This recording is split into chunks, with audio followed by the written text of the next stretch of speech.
Hi, this is David Kopperud and Dan Sackheim from the California Department of Education. Welcome to our presentation. We titled this, Why a Multi-Tiered System of Support Must Provide an Integrated Approach to Support Student Engagement, Behavioral Interventions and Supports, and Mental Health. Originally, we were talking about a multi-tiered system to support school attendance, but we changed that to student engagement because a lot of this applies to students who are in distance learning.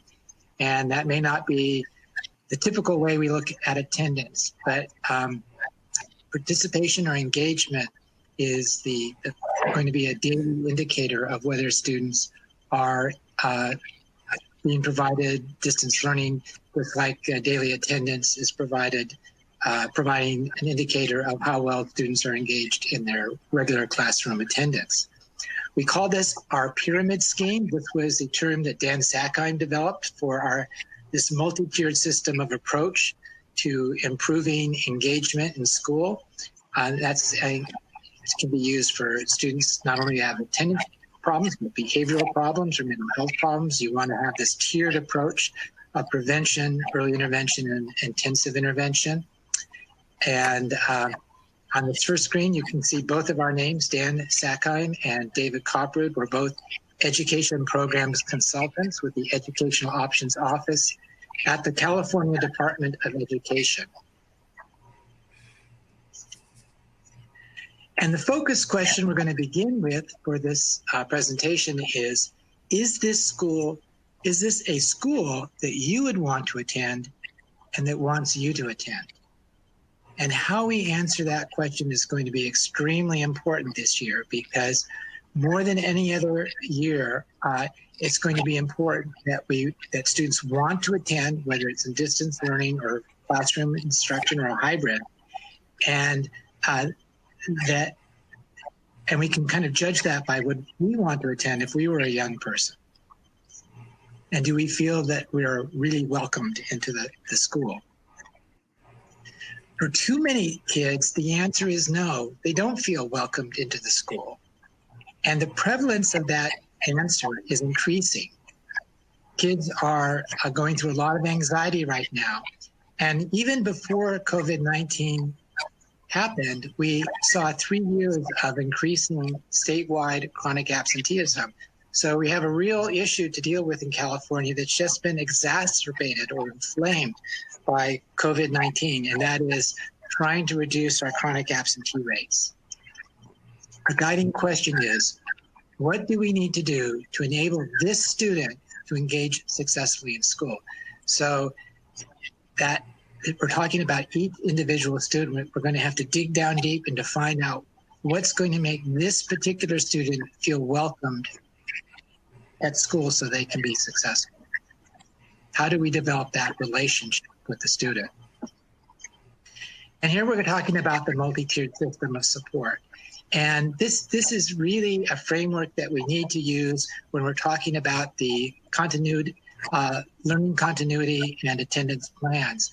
Or how are you going to engage students who are not attending either in regular classroom attendance or distance learning?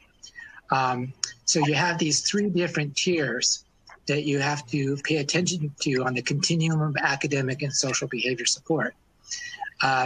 Tier 3 is just for a few students. That's the very intensive, individualized intervention. That's case management. Those are for the students that at the school level, you've tried different things and nothing works. Now you need very collaborative, intensive support for that student that goes beyond just what the school can offer. Tier 2 is for some students that are targeted for intervention because the welcoming that you did to school, trying to create that good school climate, either virtually or in person, wasn't enough. And so those students need some extra help. Tier 1 is what we call the core or universal tier, because Tier 1 is what you do for everyone that encourages school attendance and participation. So we're talking about this child, we're talking about each individual student. not just some generic, the whole child. So in terms of trying to make school attractive for students so that they want to attend either in a regular environment or a virtual environment, you have to pay attention to each individual child. And I know that's very challenging to do. You must see each student as an individual and listen through their ears. We're going to have probably limited opportunities to listen to students in this coming school year with this combination of distance learning and regular classroom instruction. A lot of districts are starting completely with distance learning. So every time we have an opportunity, we're going to have to pay really close attention to our students so that we can engage them in school. This means looking at language, concerns, message, contacts, assets, worries, challenges, talk to them about their futures, and listen very carefully, so that'll give us clues on how we can engage them in school. And so our approach is an asset development-based approach. That means academic development, social development, emotional development. There's been a lot of talk about the importance of social and emotional development. And that is critical to having a comprehensive education for the student. Okay, so this is, Dan is going to continue with slide 7. He's going to talk about the multiple side images of this pyramid, the different systems of multi-tiered support. Are you there, Dan? Am I back on now? Yeah, you're back on. Good, yeah, I was muted to because there's some feedback. Okay, so the pyramid scheme, I was just trying to be, a little catchy and people, but you have all these MTSS pyramids. And David and we've done one for attendance. We have a different one of mental health. Of course, I focus on behavioral intervention strategies. There's a triangle for that. There's one for academics. There's, for some students, transportation. For some students, it's a lack of our cultural fluency. For another student, it might be has poor academics because she has poor attendance, because she's being bullied, because she has bad breath, because she doesn't have access to dental care. And I just named half a dozen or more. And so if you take the various triangles that affect this whole child, not just some generic whole child, and you wrap them together, it forms a pyramid. And then if you take the pyramid with as many sides as this student has, and the answer, as I suggested, to one issue may be on one or other triangles, but everything needs to be understood within a context of this student's community context, this student's sense of identity. It can be social, it can be economic, there can be positive conditions or challenging conditions, but we have to really, again, listen through their ears and their context and think of their assets as well as their worries and their future as they understand it. And when we talk about language, we don't mean Spanish or Tagalog or English. It's their way of representing the world in words.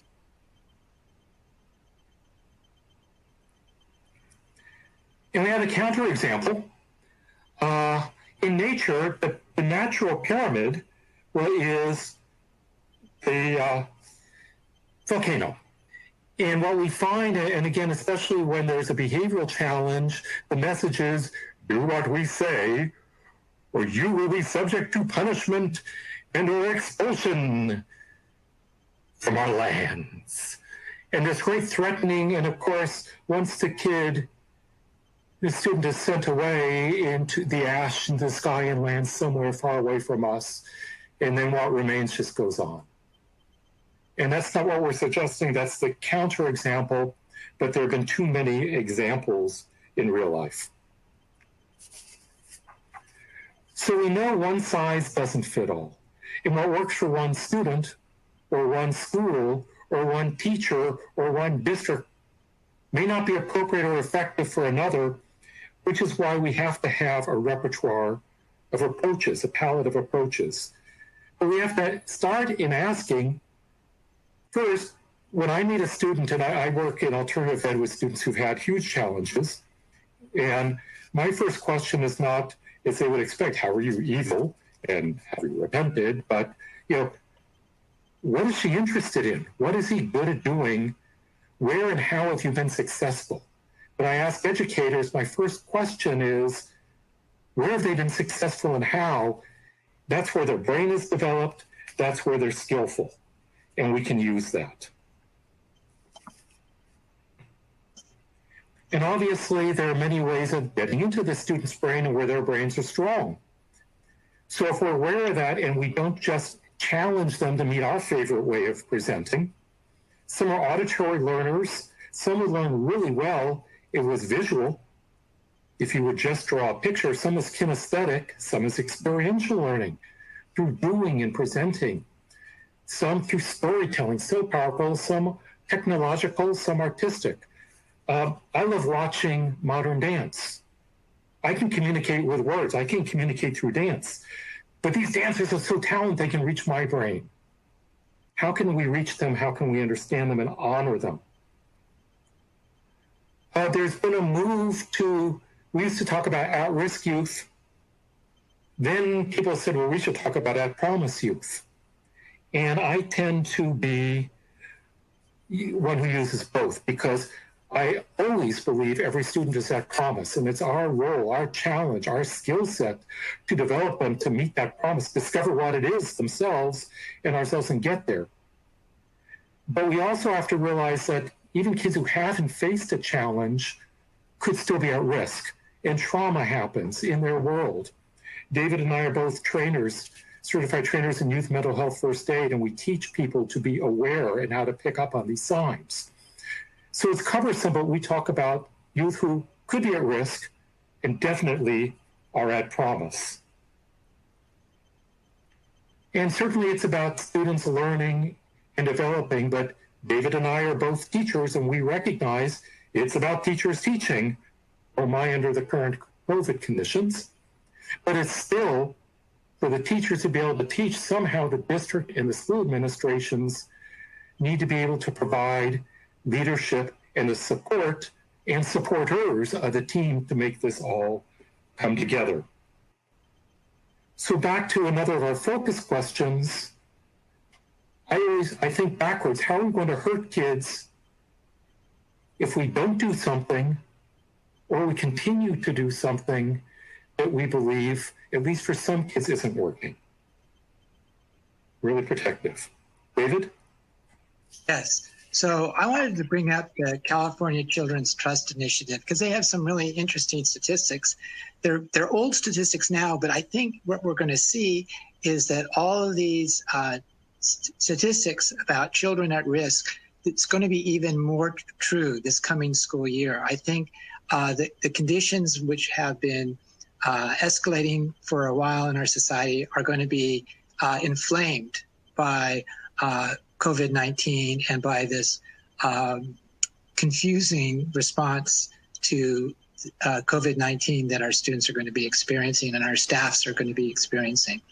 So looking at the California Children's Trust Initiative, the rate of self-reported mental health needs among California adolescents has increased by 61% since 2005. Now, that's an old statistic. I think it's even higher now. So we have lots of youth that have mental health needs. And so that's going to be the job of our California public schools to help students have their mental health needs met. The rate of mental health related hospitalizations for youth in California has increased 50% since 2007. So I think that's going to be even greater now. That means that we're going to have programs like home and hospital instruction for our youth when they have temporary disabilities due to their mental health. We're going to have to provide them individual instruction that's in the home or at the hospital. And I think we're going to see programs like that increasing because of the trauma that has been caused by COVID-19.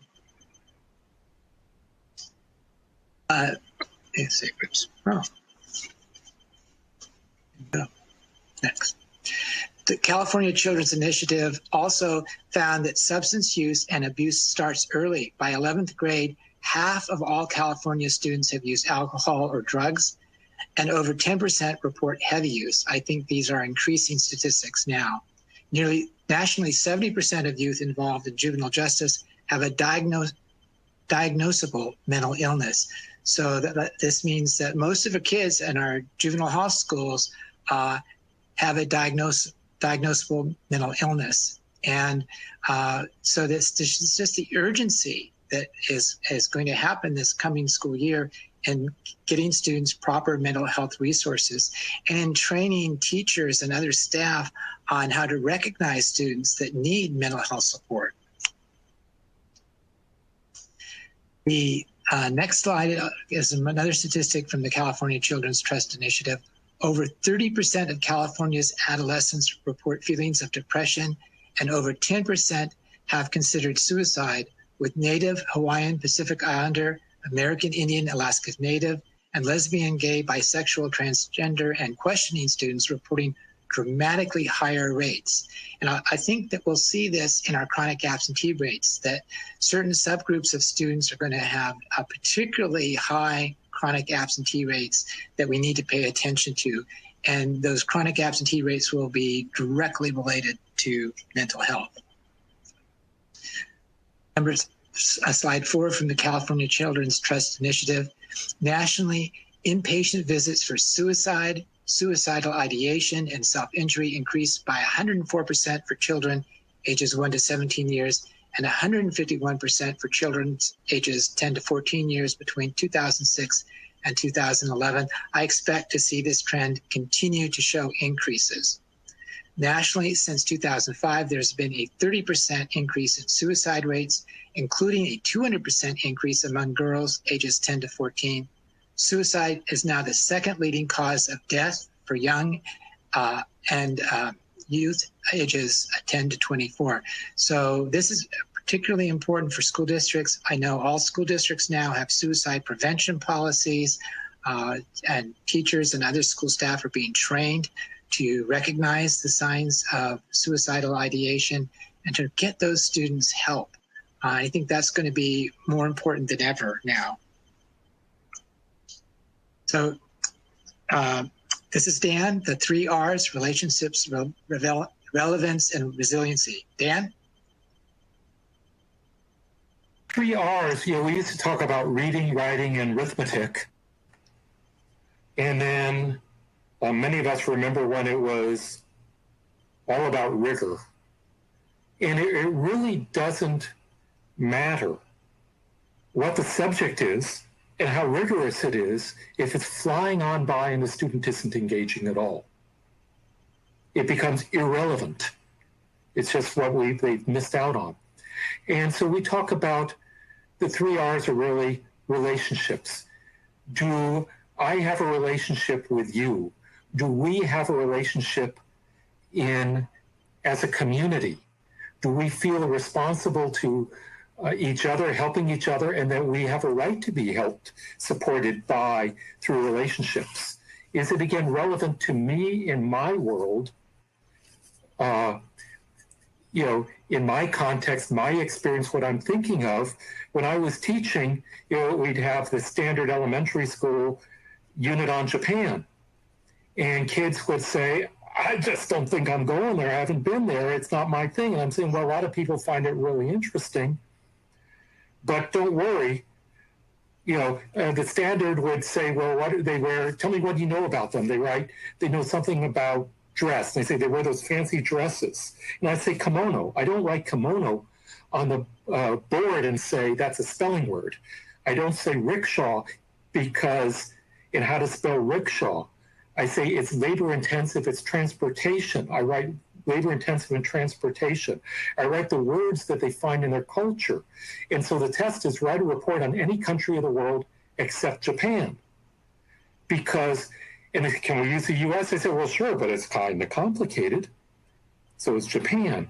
But how do you make it relevant? How do you dig down the underlying concept? And then the resiliency, which I'll be talking about a lot, and I think David too, how do you keep going in the face of challenges? Because if some reason you're shutting down, even if the relationships, even if the content is relevant, you're not able to engage. I do workshops, youth panels at a lot of conferences on listening to the wisdom of youth. And I ask them these questions that support resiliency. And then I ask the educators maybe how to support them. And having at least one adult makes a tremendous difference in your life, or someone who truly cares about you. But how do we know? And I ask you, how do you know a teacher or other adult really cares? And then I get very quiet and let them talk as long as they need. How do we say and show we care about them and believe in youth, specific youth, youth in general? And sometimes what does that false caring look like? And very importantly, how do we support their caring about others? Caring about someone else supports, builds your own resiliency as much as caring about someone else. Having someone care about you, but we shut kids down too often. Why are you talking to her? Well, she needs, what do you mean she needs? You have enough to worry about yourself.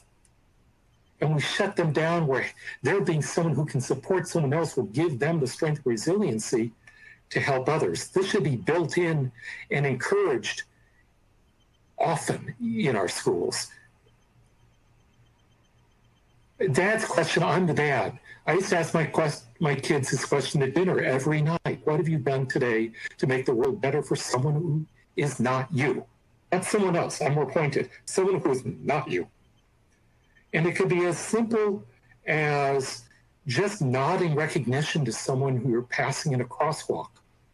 As mental health trainers, David and I know, that can prevent a suicide. Or it can be bigger, like the work all of you do every day. So resiliency, the ability to persist in the face of challenge, and the question to all of us in our work, consciously or not, are we supporting or undermining students' resiliency? These thinking backwards questions, as well as the positive, can really drive quality programs. David. Okay, so some of the findings of resilience research are really important for right now. One of the things that we've looked at is that the risk is not necessarily related to the outcome, because we've seen many students who have many risk factors and they are resilient. They come out ahead. And a lot of times when you look at youth and you look at all the risk factors they face, it's amazing how resilient some youth can be. And some youth have very risky behaviors, but they're resilient and they have the capacity to make changes in their lives. And just because they have these really risky behaviors at a certain age in their life does not necessarily mean that they won't have the capacity for turning their lives around. And there's been a lot of interesting research in who it is that's able to be resilient and what are the things that help youth have these resiliency turnarounds. A lot of times we can help students develop the personal strengths that they need to make them successful in school. We can provide them with the environmental supports and the opportunities so that they can have life success. Sometimes it's just one teacher or a staff member. It could be a school nurse, it could be a school counselor, it could be a custodian, it could be the bus driver. But we can be that person for the youth to help them become resilient. And we're coming upon a time right now with a new school year where everyone's going to have to work harder to help these students be resilient.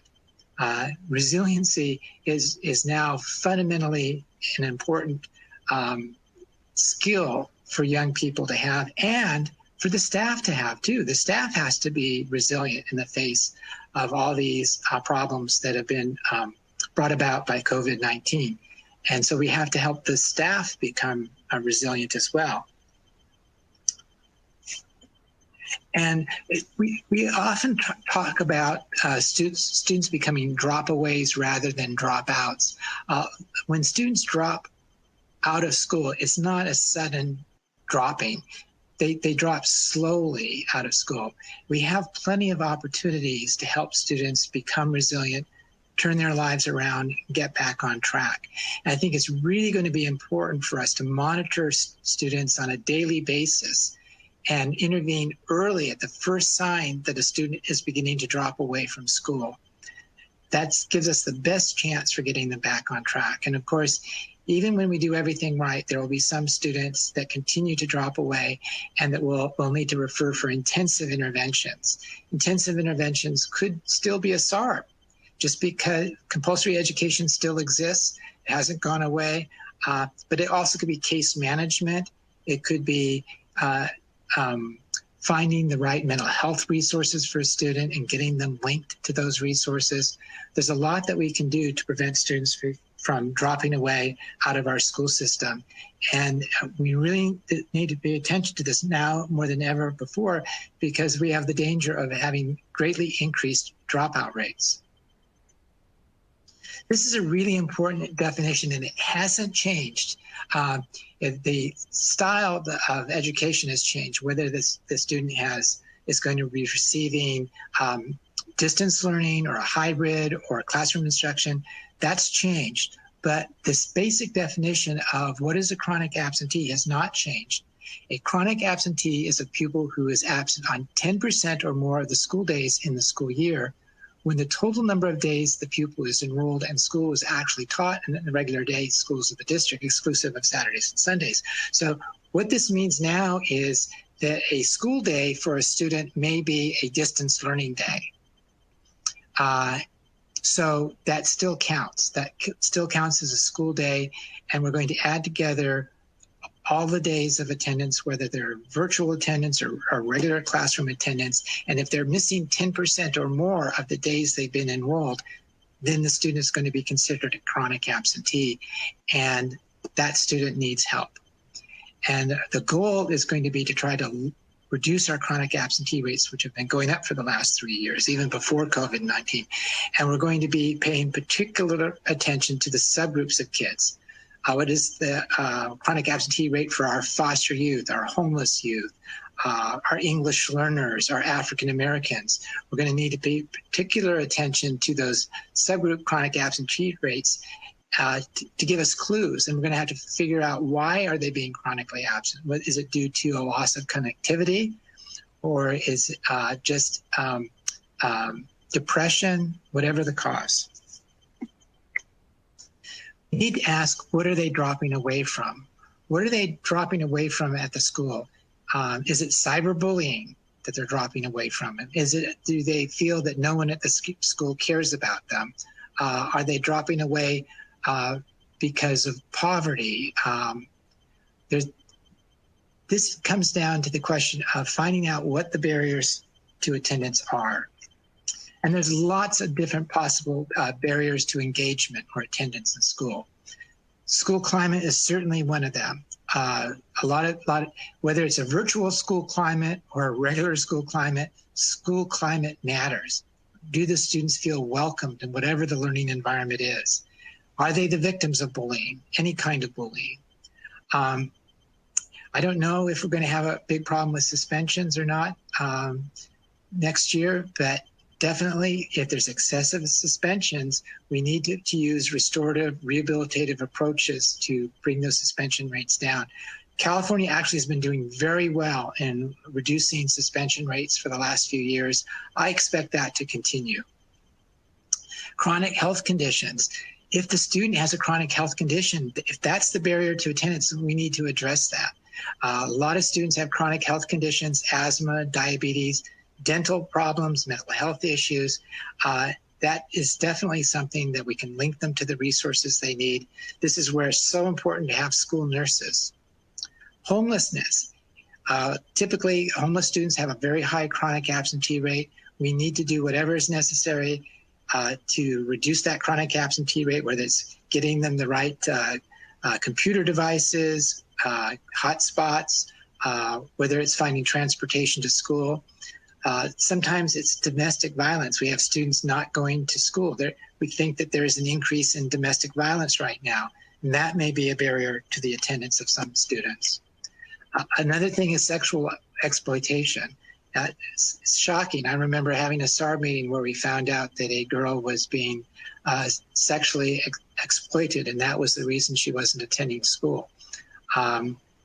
That's something to be aware of. Sometimes it's just parental neglect. Sometimes the student is a pregnant or parenting child, and they need special help to get them to finish their schooling. Sometimes it's drug or alcohol abuse is the barrier, and then we need to get them help for drug or alcohol abuse. If it's transportation issues, we need to work with them on that, see what kind of transportation we can get for them so that if they're attending classroom instruction, we can get them there. Sometimes the barrier is curriculum and teaching methods. Sometimes we don't provide the right kind of motivation with our curriculum and our teaching methods to engage kids in their instruction.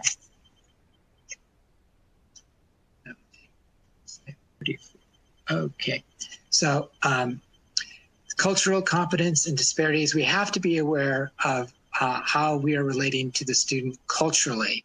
We have to be providing them with a culturally relevant pedagogy, a culturally sustaining pedagogy, and a culturally revitalizing pedagogy. And sometimes that's hard to do. You know, sometimes the teacher population doesn't reflect the culture of the students they're serving. And in that case, the teachers have to learn to become culturally relevant to the students. They have to engage the students in a way that's relevant to them. It needs to be an asset-based pedagogy. We must respect and value the diversity, especially when we may be distanced from our students next year. And Dan is going to talk about the character-based curriculum. Right. So from David's point, last point, the cultural, we need to celebrate those in our community and really celebrate. But in the learning community, we have a lot of pressure to how do we fit all this in? And again, David and I have been classroom teachers, and there's a lot that's asked of us. But I like to talk about infusing. We have the social emotional learning hour. No, we should have social emotional focus throughout everything we do. The number one Shakespearean play is Romeo and Juliet. We don't want to talk about King Lear and this doddering old man who's blindly groping his way through the mist. No, but people say, well, why Romeo and Juliet? Well, it's all about love and romance. That's not the primary. The primary is a bunch of us former youth. There are two populations of humans on this planet. They're youth, those youth, and us who are former youth. And a lot of the times youth feel that the former youth had divided up the world. And they decided who's in and who's out and what's in and what's out. And the fact that youth are really interested in love and romance, the former youth say Romeo and Juliet was about, I think that doesn't matter. We've decided that doesn't matter unless they're the right ones, because that doesn't fit how we divide up the world. And so that sense of how former youth divide up the world is actually even a stronger theme that goes into so many areas beyond love and romance, and that's why students engage. And there's ethical issues. The Diary of Anne Frank, there are places that are physically unsafe, but there are also places in the world that are emotionally unsafe in a lot of our kids' lives and have been. And the Diary of Anne Frank is all about, I have to keep my head down, or someone's coming after me who may or may not even know me or have a clue who I am, or they might be coming after me. And I can't take the risk that this person is safe for me because others who might look like them have come after me before, or come after others, or others who look like me. And I have to keep my head down. And that's what Diary of Anne Frank is about, as well as the extreme bigotry in the terrible wars. I'm honored to be part of the Freedom Riders, if you know Aaron Gruelle and the Freedom Riders and Diary they wrote. Aaron's collected over 500 of us educators in the world, I think, so far, who have this attitude as David and I have, that you don't write off kids. But the Freedom Writers' Diary, when they're in high school, and it's been 25 years now, they're adults now, they wrote about their lives, and they wrote anonymously and got to know each other through that. And, the diaries give your students ways to say, this one sounds like me, or it's interesting. They don't have to self-identify and say, here's my story that some students won't reveal, but they'll be very interested in that class. And by the way, if you go to the Freedom Writers Foundation online, you can get Freedom Writers or Aaron to video chat with your students. And you can say, the one who did that story, chapter 23, many of them have been through training as speakers and are, quite skilled and love doing this work. We need to not only figure how we can just fit things into our regular doing, but also we need to minimize a lot of misunderstandings. And I've led independent study at sometimes, and Dave and I focus on absenteeism. And the statement is, well, if my child misses a day, it's okay, I can just make up the work. If I'm going to be out on independent study on vacation, there's no problem. I can just put together a homework packet, right? No problem, put it together as packets. Do a makeup assignment. Students need to be told, and they're not told this, that there are some things, as a teacher, I know that can't be learned, that can be learned in school, that can't be made up at home. And one reason is other students may ask a question or make a statement that just fits another classmate better than what I said. Don't ask for a question with one right answer and just move on. Ask that student, the students, can someone else explain that? And that contributes to their learning, and we learn to listen to each other, which is a power skill not everyone is good at. And we say, your absence, the community lacks, and we set up group projects, and your group suddenly is going to be lacking someone who's essential. We don't tell the students enough how essential they are. So they think it's fine if we miss a time, and I'll just make up my part. There's the idea among a lot of people, well, my child's classmates are absent at least as much as my child, but there's where David talked about the cumulative effect of chronic absenteeism. Missing just 2 days per month is chronic absenteeism. It adds up to a lot, and it's actually far more than the average. You need to be upfront from the beginning of the year and restate these misunderstandings. And when that student is such a great contributor, by the way, we have to say, you could be a teacher, because a lot of students haven't thought about that. You're that powerful. They're not told they're powerful. They should be. One of my assignments for many years is I'm the lead, David, my supporter, as I support him on attendance on behavioral intervention strategies and supports.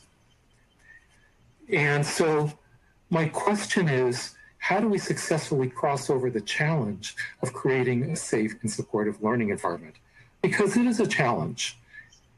And with a lot of kids, some of them are, oh my, but that's what we sign. That's part of the job, to support students as well as we can with those who are supposed to support us. It's not just the teacher. We're a learning system. Number one, ask the student what's wrong. Then listen to her.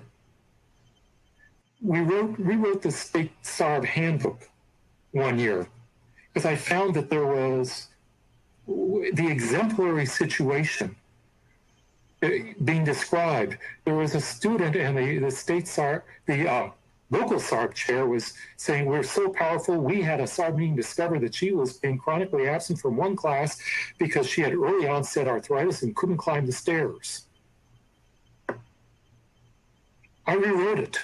I was horrified because no one had asked her why she wasn't coming to class?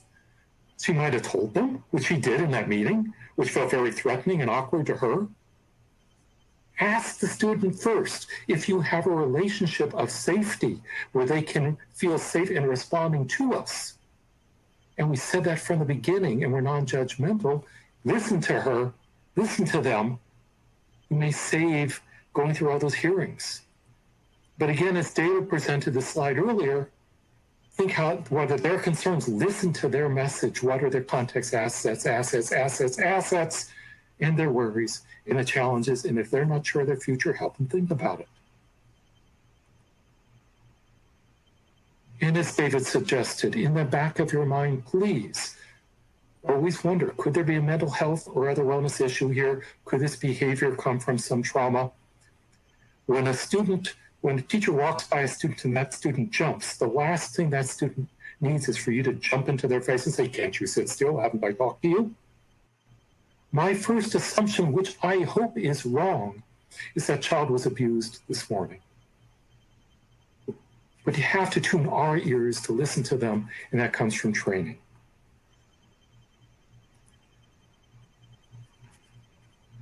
I visited a juvenile hall school in Utah one day, and for those kids, I was really pleased to see A papers on the walls. Well, there are A papers, and there were all the drafts that led up to those A papers. In academics, in English especially, we find first, second, and third drafts, and they're expected. But in behavior, we tell kids and we snap our fingers and we expect them with this big fist in their face, okay, do it now. We have to understand that behavioral improvement sometimes requires a lot of successive drafts, and we need to be aware of that and support those drafts and support them in improving in their drafts. And asking them how they can improve, and doing restorative work, which we'll talk about, and others may have great ideas that neither the student or I have come up with. We have. I had a conference and I gave out these buttons, big 3-inch buttons with the words "not yet." Because again, with those drafts, what we're seeing now isn't the ultimate, as David said. Maybe we can make progress. You're not there yet, but hey, we're going to hang in with you. It's also good if the student says, can I go to the bathroom, and keeps interrupting, you can just tap it and go, not yet. How many of you have a not yet versus that's it and we move on? You didn't understand? Oh, well, we move on. No. But maybe we have to work with them outside the full class learning environment, or someone does. School to career, I just got some language into the Perkins Plan in California for school to career. It talks about workforce readiness. Students have these essential job skills. Everything kids get in trouble for, learning to, there we go. They don't get along with people, they don't complete the work. What happens if we don't complete our work? We could get fired. What if we just don't show up? We could get fired. What if we showed up when we felt like it, but we're irregular in attendance? We could get fired. What if we don't get along with people? We get into fights. We can get fired. We need to hone their instincts just as their math and reading and writing skills and everything else so that they can succeed in the work environment. And if they're not there yet, we teach that. We shouldn't hate them in these essential job skills which they're in trouble, which are workforce readiness. And if you can't have your instincts away from the wrong into the right ways, you're not going to make what others consider to be the first rung on the workforce, ladder. So I think you should get funding for it under Perkins for the work that those of us do who are working with the most challenged students to overcome their challenges. Workforce readiness. It's for the career. Zero tolerance. Zero tolerance is often understood to mean you do something, boom, I got my answer. Many of you, if you're long-term teachers, David and I were taught to write names on the board and put check marks, and someone could walk into the room and see that, Sylvia, I don't know who she is, but war has been bad 3 times today. I don't know if it's the same thing 3 times, 2 things and 1, 3 things, whatever. I don't know who Sylvia is. I don't know what's bad. I know how bad she is. Zero tolerance, and we have punishments that are automatic. No. Tolerating was allowing something to continue that we don't feel comfortable with. That's what it means. And then if we don't like it, then we need to intervene. We're educators. How do we intervene to support the successful development of the student? The words zero tolerance do not suggest punishment, not the words. I don't want to tolerate it, so I'm going to do something. I'm an educator. I educate. It doesn't suggest punishment. But that's how it's been used. But that doesn't have to be what it means. But if it's important and serious as interfering with a student, someone needs to intervene, either the teacher or someone else who might be able to reach them, whether in this situation or outside. Be zero tolerant of leaving them in this state. Other means of correction. Wow, we have law.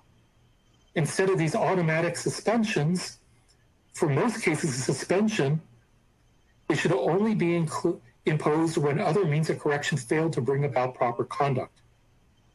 However, if you think the presence will present a continuing danger to persons or self, you can still suspend, and you can suspend from class, but then not send them home necessarily.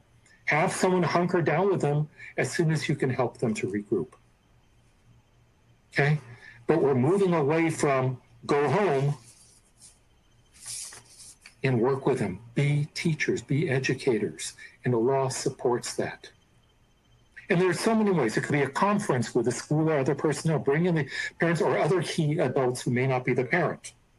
If you only say parents, certain kids don't have the parent who's involved in their life, and they think they have no one. Parent night is for whoever the kid sees in a parental role. You can refer them to the counselors, psychologists, social workers, child welfare and attendance personnel. There are many types who have different but similar roles, but to get the right one who can provide work. Student study teams or student support teams.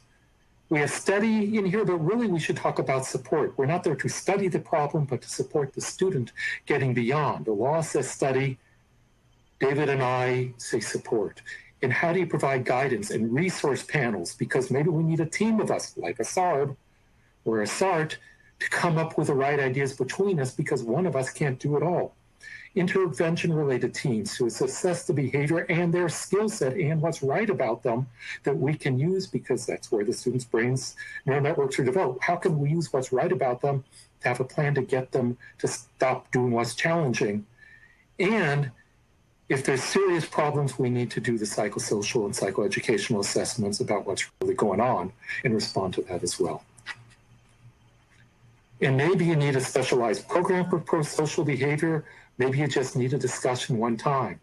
We need to do a restorative approach where we're restoring the learning community to its health and your place in it. And after-school programs can do beautiful work when there's an opportunity to hunker down more casually with a student. And so is PE, by the way.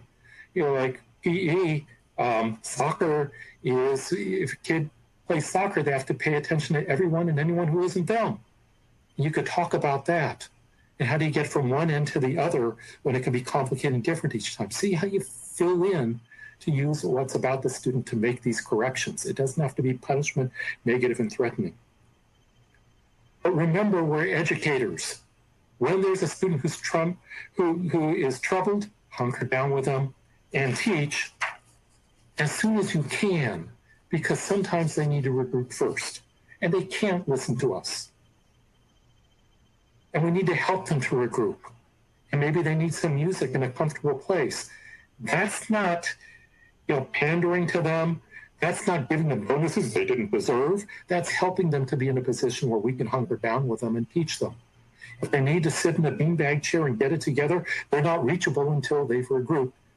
It'd be nice to have those, facilities available. Because what are we suspending when we tell a student that they can't come to school? I ask the student in my workshops with my youth panels, and they'll say, we're learning new and, again, time to practice, because those of us who know about neurodevelopment, neural networks say the first time doesn't build a neural network. You have to practice it and use it. They could sleep later. Connection to the school community, and that they're valued. Safety from an outside environment that isn't safe, and access to the student for the student to use us. because, again, they can have contact under suspension to anyone in the world but the educators while they're suspended. And to me, as soon as we can get them to regroup, we need to take advantage of that opportunity. That's our job, to help them learn and unlearn negative behaviors. But if they can meet with their friends, just not conveniently at the school site, anyone and everyone but educators while they're suspended. And here's what students tell us. They infer when they're suspended too much and you jump, that either what they're missing has little value, so that, so little value that missing a day or a lesson isn't that serious, or maybe our own learning just doesn't matter to others. So those 2, 3, or 4, 5-day automatic suspensions, I was at a conference and that was being discussed, and we had at the time, the lead of the president of the State Association for the Deputy District Attorneys, and looked at him and said, when you serve on a SAR panel, when you see a 5-day suspension and several of those, what do you think? And he says, and a believer says, that means the staff didn't believe in themselves, that they could hunker down with a student. From this first episode, they knew 5 days, it'd have to be not 3 days. I won't be able to work with this kid. None of us will be able to work with this kid. That's what the other means of correction is. When you do the jump to a long suspension, it isn't setting example. When the kid's not there, others stop noticing that kid's not there. They're so into themselves. But the opportunity to work with that kid and get them to say, your part in the community, learning community matters, is being missed. And it's being noticed by those who look at these procedures now. If you're worried about gangs, we send them out into the streets. Suspension can be counterproductive. If we're worried about the quality of home life and think that's the cause of the program, well, then you're sending kids home to where you assume they have dysfunctional adults, although maybe they're not dysfunctional. In restorative, in traditional, we have the traditional approach about rules being broken. In the restorative, we talk about people and relationships, and what we're trying to accomplish, there's harm. In restorative, many of you know, we focus on, are you guilty? We need to know what are the needs of all those involved and who's responsible. Accountability has been punishment, which is not a literal definition under zero tolerance. No, it's accountability under restorative is understanding the impact and having a responsibility to help repair the harm. It's interesting that in the justice model that we've seen traditionally, it's all directed at the offender. The victim is ignored or told, we can't tell you. In restorative, the offender and the victim and the school all have direct roles in the justice process because it's restoring the community. That's what's being restored, and everyone has a stake in it. And while traditionally the rules and intent have outweighed whether the outcome is positive or negative, here's what we have to do to you, it's in the rules. Here, the offender is responsible for doing about the harmful behavior, doing something to repair the harm, working towards positive outcomes, not just, picking up gum off the tarmac. Again, traditionally, there's a limited or no opportunity to express remorse or make amends. And wow, in restorative, that's a big part of it. Okay? In a restorative approach, and we're getting close to my end of this section, yay. We talk about externalizing the problem. If a kid came in to talk to me in an office, I'd have 3 chairs. And I sit down in one, and the student is going to be asked to sit down in another that's near me, but not pointed at me, because I could feel threatening. And eventually the student's going to ask the very wise question, because I believe in wait time, right? Is someone else coming? I said no. And more wait time, sure, what's that chair for? Oh, the problem. You and I are going to work as a team to understand what the problem is and its impact on you and others. Thank you. But at the same time,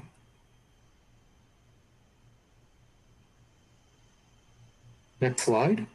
Ooh. Do I get to the next slide? And it says I have more time? No? I'm not sure. 5 minutes left, okay. Can I get to my next slide, please?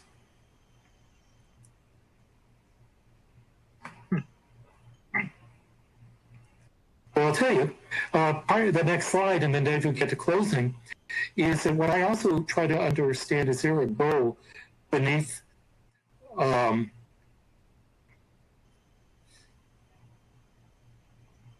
it's on alert, not slides. It's switched somehow. Okay, thank you. I just saw that. There are real goals and valid goals beneath the problem. A student using drugs, I want to know, is this to cover up, put a blanket over pain?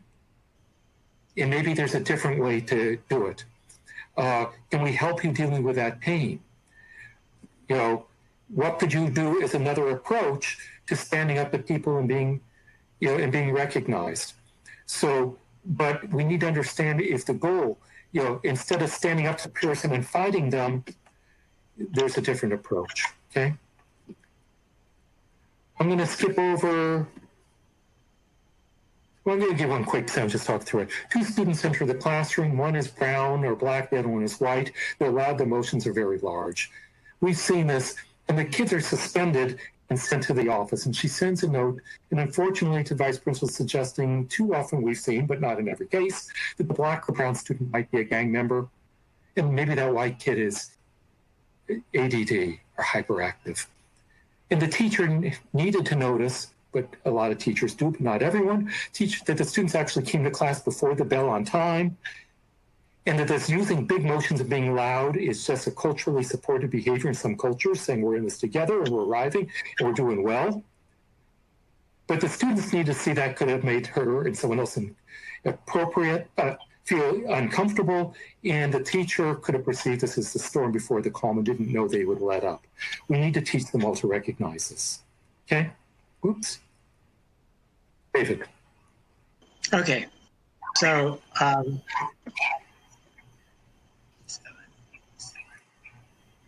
so a positive school climate equals more teachable time. And this goes for whether the school climate is a virtual school climate or a regular school climate. Whatever you can do to enhance that school climate is going to actually end up giving you more time for teaching. So all of these ways of relating to students that Dan has been talking about, they really enhance the educational process. They give you more time to be a teacher.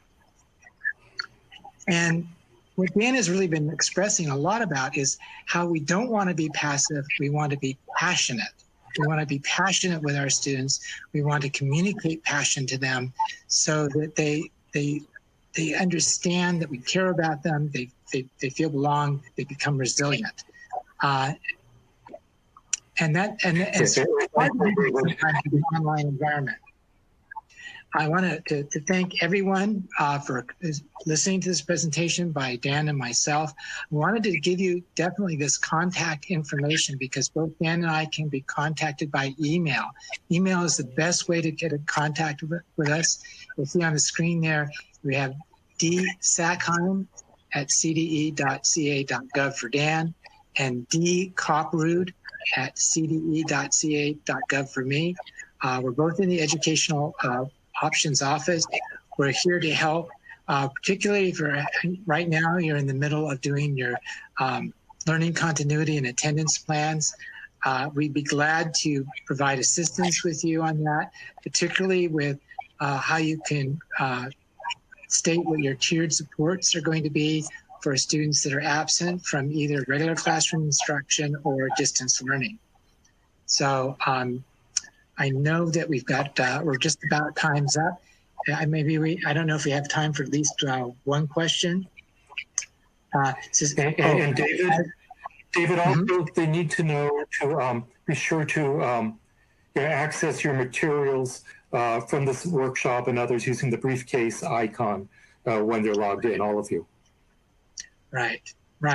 Thank you very much. And that way you can have this PowerPoint and you can adapt it for whatever your needs are. And Dan and I certainly are. It's 508 compliant also. Right, it's a 508 compliant PowerPoint, so you can feel free to use it. And if you do have questions for either of us, we are available by email. And we certainly know that a lot of you are going to be struggling with a short timeline for the a learning continuity and attendance plan. And if you're struggling with that, please feel free to contact us and we will provide you with assistance. I know it's a very challenging document to get done by September 30th and board approved by September 30th. We definitely will try to help you with that and help you particularly with the multi-tiered systems of support that you need to document in your plan. Dan, do you have anything else you want to add? Reiterate, that passive and passion start out the same. A student asked me why we do this. I'm very passionate about you. And she wrote down passive, and I said those words start the same, they end very differently. Thank you, all of you, for your passion, for coming with us, being with us today. And this wonderful conference, this is an incredible conference. We're so glad we could help. Yes, thank you very much.